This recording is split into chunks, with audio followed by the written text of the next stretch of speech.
Hi, I'm Hiba Noor Khan, the author of Safiyyah's War. Safiyyah was a few blocks from Monsieur Kassan's home when she remembered Seti's prescription that Yema had asked her to collect.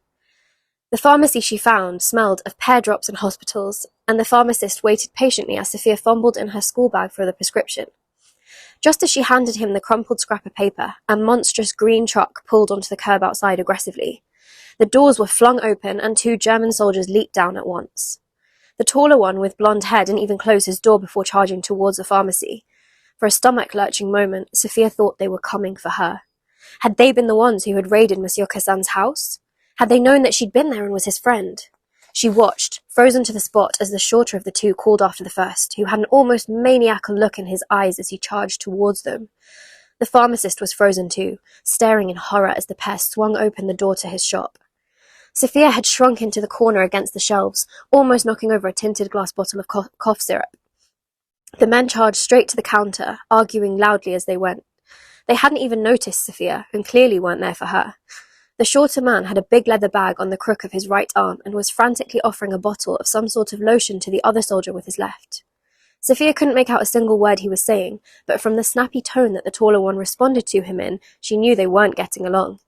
The tall, angry one thrust his forearm in front of the pharmacist and in broken French demanded something to help it. Safiyyah craned her neck to get a look. She had to hold in a gasp when she caught sight of the angry red blisters and welts that stretched from his palm up to his elbow.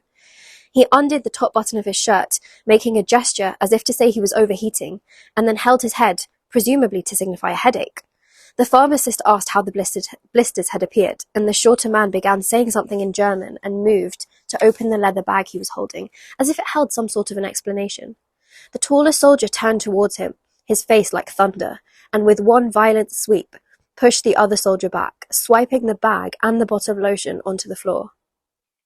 The glass shattered, white lotion splashed onto the floorboards and the brown leather bag that now lay open on the floor. Safiyyah's heart thumped in her chest. She wanted to run out of the shop as fast as her legs would carry her. The soldiers were now both leaning over the counter again, gesturing, trying to explain something to the pharmacist. She couldn't shake the thought that these were the men who had broken Monsieur Kassan's heart just hours ago. They certainly seemed crazed enough. The man's arm and the fever could have been caused by the poison ivy he touched. The final piece of the puzzle was solved when Safiyyah glanced down into the soiled leather bag on the floor in front of her. There was a packet of cigarettes and a small green sheet of paper with a scrawly handwritten list of names on. Under them was a white typewritten page with a hand-drawn graph at the top and an illustration of a scarab beetle underneath. Safiyyah could barely breathe. It had to be Monsieur Kassan's. She felt sick. Here was his life's work, literally at her feet, and she was powerless to do anything about it. She might be the last person to set eyes on the precious papers before they were burned to ashes and gone forever. The shorter man's radio crackled at his belt, making Safiyyah jump. He left the shop to speak on it, pacing around the vehicle outside. The crazy soldier was now drawing something, presumably the poison ivy, onto a pad of paper.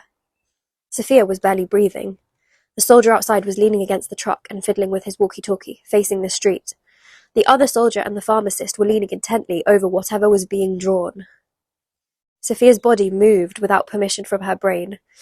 She opened her school bag, making as much noise as she could, rustling through her books and papers. The tall soldier half glanced absent-mindedly at her before turning back to the pharmacist. In one clean movement, she leaned forward and pulled out what she could of the manuscript from the soldier's leather bag.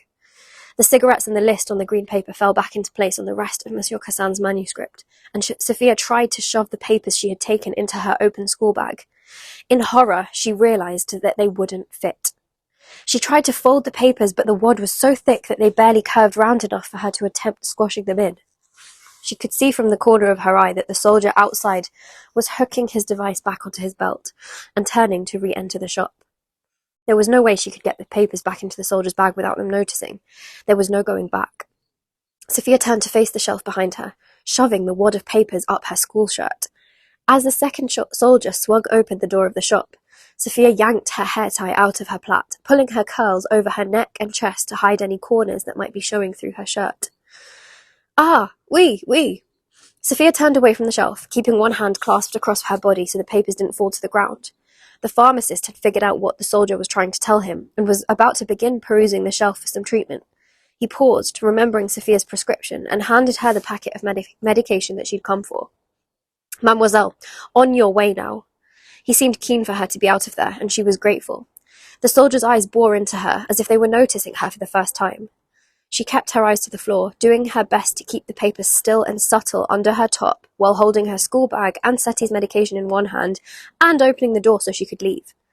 Once round the corner and out of sight, Safiyyah yanked the papers out from under her shirt, not quite believing that she had just stolen from Nazi soldiers.